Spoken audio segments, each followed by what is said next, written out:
কারণ আমি লক্ষ্য করেছি মাননীয় স্পিকার, আমি এই সংসদে আসার পরও দেখেছি যে বাংলাদেশের অন্যতম সেক্টর কমান্ডার জেড ফোর্সের অধিনায়ক শহীদ রাষ্ট্রপতি জিয়াউর রহমানকে নিয়ে এখানে মাননীয় মন্ত্রী সংসদ সদস্যরা যে সমস্ত বক্তব্য উত্থাপন করেছেন যে উনি মুক্তিযোদ্ধাই না, উনি আপনার পাকিস্তানের দোসর।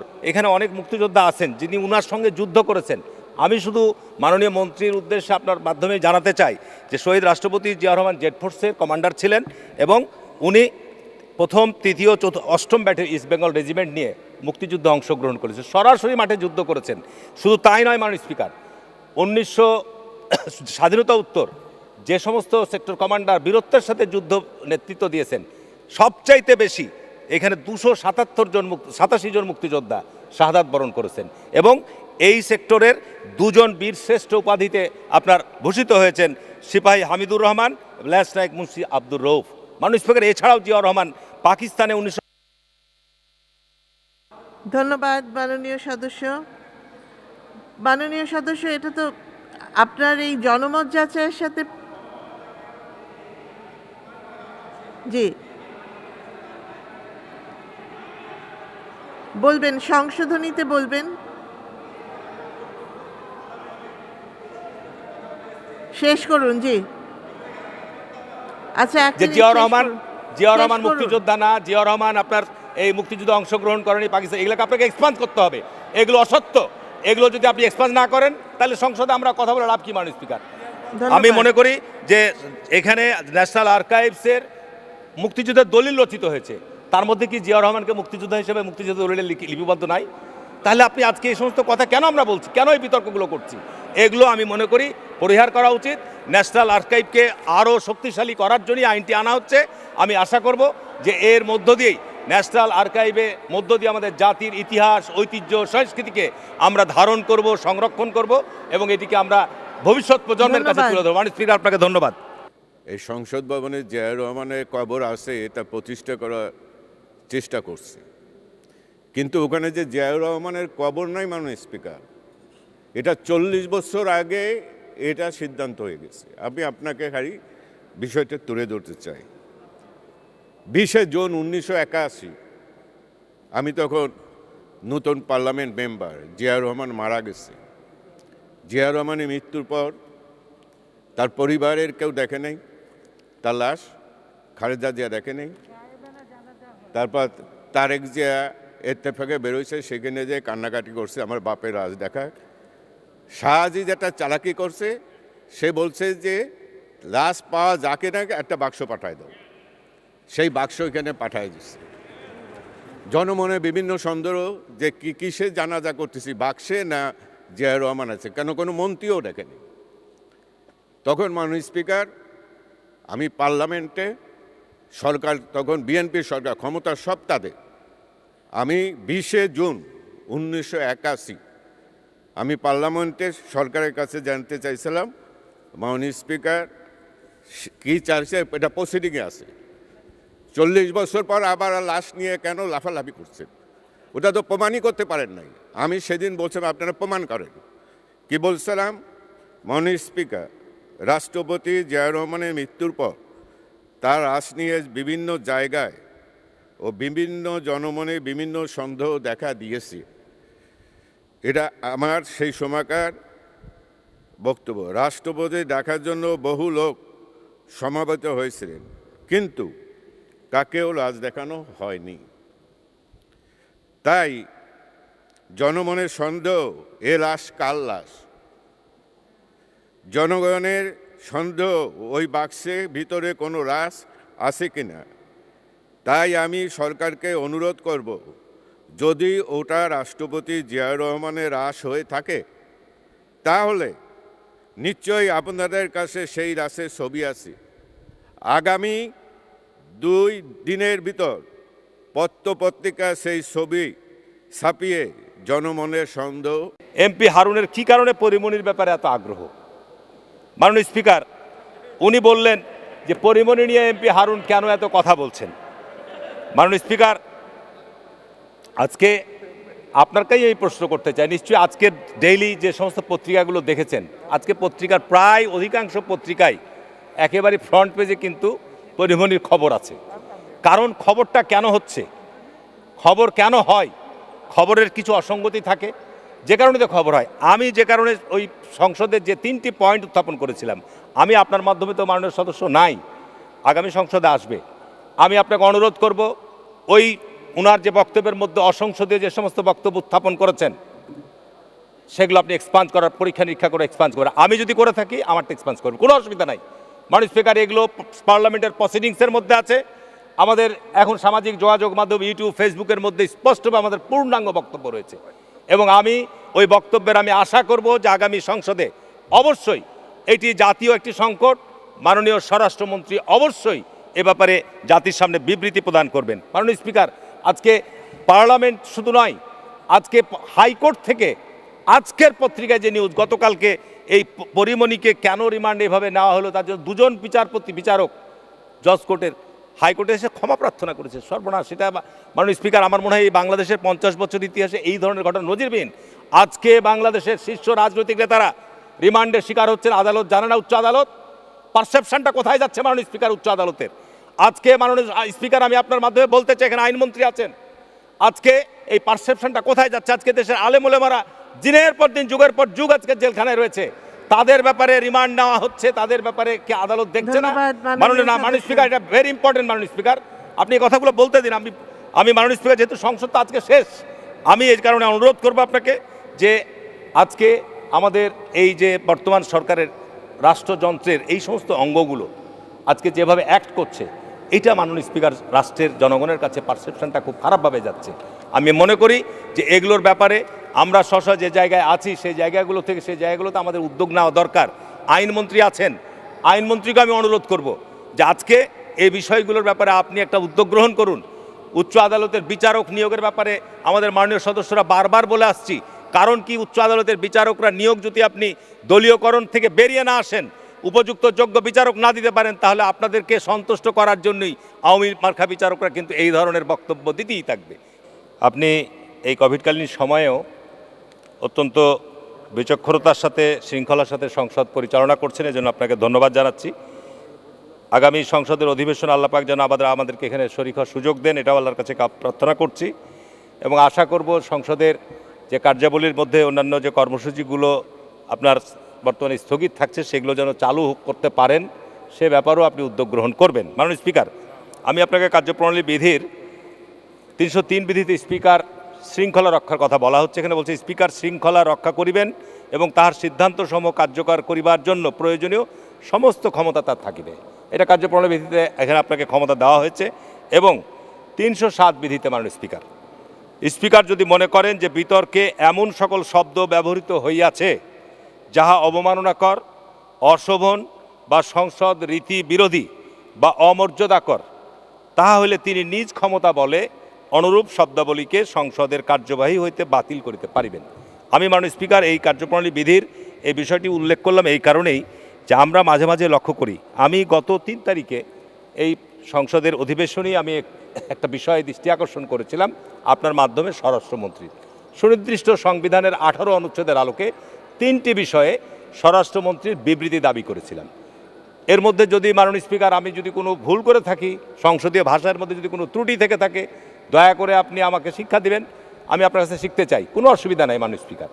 কিন্তু মাননীয় স্পিকার 4 তারিখে সংসদের মুলতবির দিন এই সংসদের মাননীয় একজন হুইপ আবু সাঈদ আল মাহমুদ স্বপন, জয়পুরহাট থেকে নির্বাচিত সংসদ, তিনি ফ্লোরে দাঁড়িয়ে উনি বললেন যে মাননীয় স্পিকার, আল্লাহ পাক পবিত্র কোরআন এবং আল্লাহ রসুল সহি হাদিসে বলছেন বিষদগার, পরনিন্দা, অপবাদ এগুলো ভালো নয়, এগুলো থেকে আমাদেরকে দূরে থাকতে বলছেন।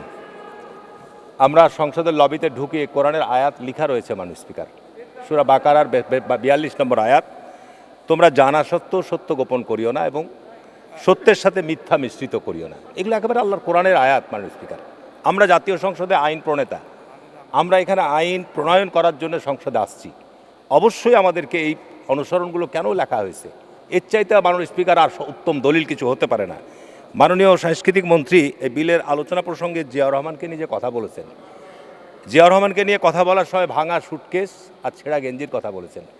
মাননীয় স্পিকার, উনি এই চন্দ্রিমা উদ্যানে উনার লাশ নিয়ে কথা বলেছেন, আমি আপনার মাধ্যমে আওয়ামী লীগের যারা এখানে মাননীয় সংসদ সদস্য আছেন 1979 সালে কিন্তু পার্লামেন্ট ছিল এবং সেই পার্লামেন্টে কিন্তু আওয়ামী লীগের 39 জন মাননীয় সংসদ সদস্য ছিলেন এবং এই মানিক মিয়া এভিনিউতে যে জানাজাটি হয়েছিল সেই জানাজায় কিন্তু আমাদের মাননীয় সংসদ সদস্যরা উপস্থিত ছিলেন এবং শোক প্রস্তাবের পরে পার্লামেন্টে ওনারা দীর্ঘ আলোচনা অংশগ্রহণ করেছেন এবং প্রসিডিংসের মধ্যেও কিন্তু সেই আলোচনাগুলো আছে।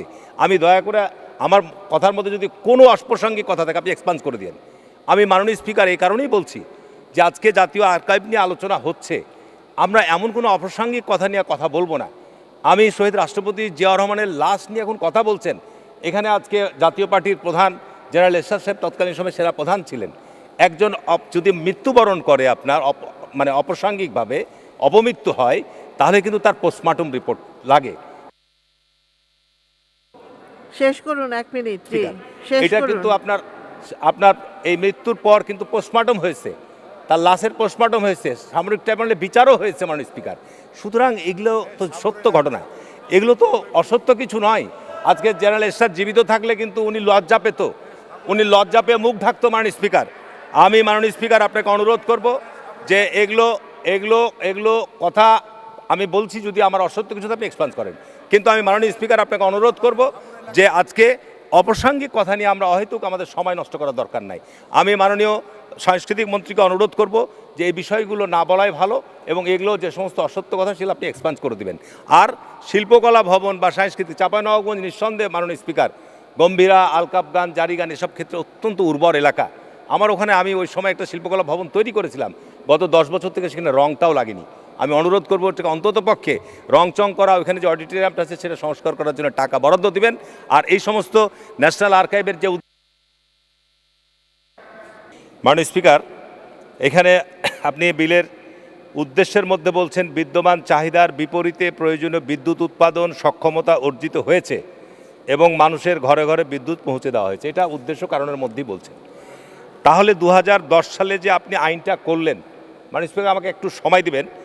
এখানে 2010 সালে আইনে বলছেন যেহেতু দেশে বিদ্যুৎ জ্বালানি ঘাটতি চরমভাবে বিরাজ করিতেছে, যেহেতু জ্বালানি সরবরাহের স্বল্পতা হেতু বিদ্যুৎ উৎপাদন বৃদ্ধির পরিকল্পনা দ্রুত বাস্তবায়ন করা সম্ভব হইতেছে না, যেহেতু বিদ্যুৎ ও জ্বালানি ঘাটতির কারণে কৃষি, শিল্প, ব্যবসা বাণিজ্য, গৃহস্থলী কার্যক্রম ব্যাপকভাবে ব্যাহত হইতেছে এবং উক্ত খাতসমূহ কাঙ্ক্ষিত বিনিয়োগ হইতেছে না, যেহেতু বর্তমানে প্রচলিত আইনের অধীনে প্রতিপালনীয় পদ্ধতি অনুসরণ করিয়া বিদ্যুৎ ও জ্বালানির ঘাটতি ও অপর্যাপ্ততা নিরসন সময় সাপেক্ষ এবং যেহেতু বিদ্যুৎ জ্বালানির ঘাটতি অপর্যাপ্ততা দ্রুত নিরসন একান্ত অপরিহার্য। এই আইনের মধ্যে আরও একটি ক্লজ আপনি উপস্থাপন এখানে করেছিলেন, পাশ করেছিলেন, সেটি অত্যন্ত কালো একটি বিষয়।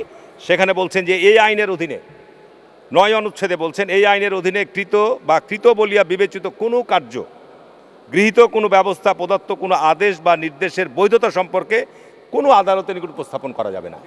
মাননীয় স্পিকার, যখন 2010 সালে নিঃসন্দেহে আমাদের দেশে বিদ্যুতের মারাত্মক ঘাটতি ছিল এবং আমি এই জন্য ধন্যবাদ জানাবো যে জরুরি ভিত্তিতে পদক্ষেপ গ্রহণ করে বিদ্যুতের ঘাটতি দূর করা হয়েছে এবং এটা তো প্রতি বছর একটা চলমান প্রক্রিয়া, উন্নয়ন হবে, ডিস্ট্রিবিউশন সাপ্লাই লাইন নির্মাণ হবে, এই কাজগুলো করা হবে, কিন্তু আবার 5 বছর কেন এটাকে এক্সটেনশন দেওয়া হবে? মাননীয় স্পিকার, সারা পৃথিবীতে কিন্তু অনেক দেশের নজির এরকম ঘটনা রয়েছে যে অপরিকল্পিত 1 মিনিট, এত ভয়ানক 1 মিনিট মাননীয় স্পিকার, ভয়ানক ঋণ নির্ভর করা হয়েছে, দেশ দেউলিয়া হয়ে গেছে।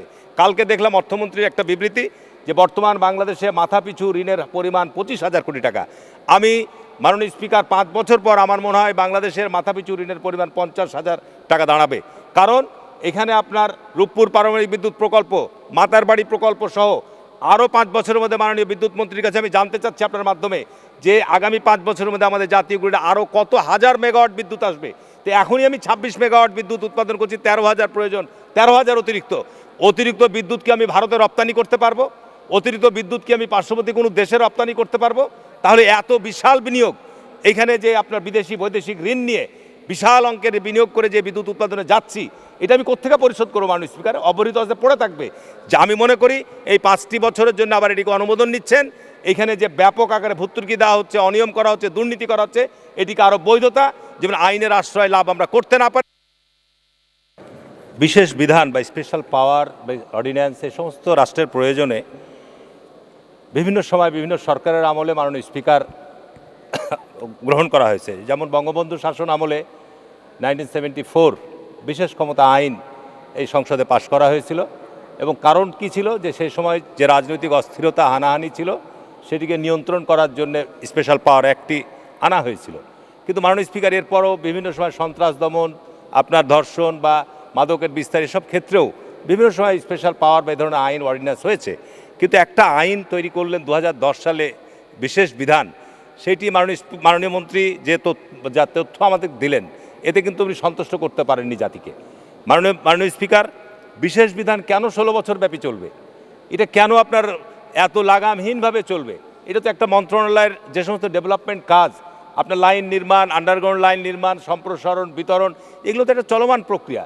এগুলো আপনি প্রয়োজন আছে টেন্ডার করবেন সে মাধ্যমে স্বচ্ছতার মাধ্যমে সেগুলো বাস্তবায়ন করবেন। এটার ক্ষেত্রে তো আমাদের কোনো আপত্তি নাই, এগুলো নিয়ে আমাদের কোনো বক্তব্য নাই। এগুলো স্বচ্ছতার সাথে বাস্তবায়ন হচ্ছে কিনা সেটা আমরা দেখব। কিন্তু একটা বিশেষ বিধান আপনি সাময়িক সময়ের জন্য করলেন, তাহলে নামটা আইনটা বিশেষ বিধান দিলেন কেন? তাহলে এটা তো আইনই করতেন, বিশেষ বিধান দেওয়ার দরকার ছিল না। ওই সময়ে যে পরিস্থিতি ছিল সেই পরিস্থিতির জন্য আপনি এই আইনটি প্রণয়ন করেছিলেন। সুতরাং আজকে কেন এই আইনটিকে আবার 5 বছর? আমি মনে করি যে মাননীয় স্পিকার এখানে এই ম্যাক্সিমাম যদি কোনো অসম্পূর্ণ কিছু থাকে আপনি সর্বোচ্চ এই বছর মধ্যে আপনার অসম্পূর্ণ কাজকামগুলো শেষ করে আপনি এই আইনটাকে আর সর্বোচ্চ 1 বছর এই বছর পর্যন্ত আপনি বৃদ্ধি করতে পারেন। এছাড়া আমরা মাননীয় স্পিকারের ব্যাপারে ঘোর আপত্তি থাকবে। একটা বিশেষ আইন এইভাবে দীর্ঘ সময়ব্যাপী চলতে পারে না। মাননীয় মন্ত্রী আর একটি উত্তর দেন নাই যে আমরা আগামী 5 বছরের মধ্যে আমাদের জাতীয় গ্রিডে আরও কতগুলো প্রকল্প, কত লক্ষ কোটি টাকার এটা রয়েছে, এই বিদ্যুৎ যে আমরা উৎপাদন করবো। আপনি যেটা আমাদের তথ্য দিলেন মাননীয় স্পিকার, 1 মিনিট, জি শেষ করুন। যে 15,000 মেগাওয়াট বিদ্যুৎ উৎপাদন করতে হলে 30,000 মেগাওয়াট বিদ্যুৎ উৎপাদন সক্ষমতা আমাদের থাকতে হবে। উন্নত বিশ্বে সেইটা নিরবিচ্ছিন্ন বিদ্যুৎ নিশ্চিত, যারা 1 সেকেন্ডের জন্য বিদ্যুৎ যায় না, সেটা ঠিক আছে। আপনি সে অনুযায়ী তা আমাদেরকে তথ্যটা দেন যে আরও যে সমস্ত কয়লা ভিত্তিক, আমরা দেখলাম কিছুদিন আগে যে কয়লা ভিত্তিক যে প্রকল্প, আমরা এটা নিয়ে পরিবেশবিদরা ব্যাপক প্রতিবাদ করেছিল, বলেছিল না এখন সারা বিশ্বে কয়লা বিদ্যুৎ প্রকল্প বন্ধ করে দেওয়া হচ্ছে। আমরা কিছুদিন আগে দেখলাম যে কয়লা বিদ্যুৎ প্রকল্প যেগুলো প্রায় নির্মাণ কাজ সমাপ্তির পথে, সেগুলো এখন আপনারা আবার জ্বালানি চেঞ্জ করছেন, তার জন্য তারা বিরাট অঙ্কের টাকা সেখানে ব্যয় করতে হচ্ছে সরকারকে। এই যে অপরিকল্পিতভাবে মেগা প্রকল্পের ফাঁদে আপনারা পড়ে গেছেন, এতে দেশ আমি মনে করি দেউলিয়া হয়ে যাবে মাননীয় স্পিকার। এর বোঝা আমাদেরকে বহন করতে হবে পরবর্তী প্রজন্মকে। এইটির ব্যাপারে আমাদেরকে তথ্য সঠিকভাবে দিবেন, এটা আমি আশা করি। মাননীয় স্পিকার, আমাকে সময় দেওয়ার জন্য ধন্যবাদ।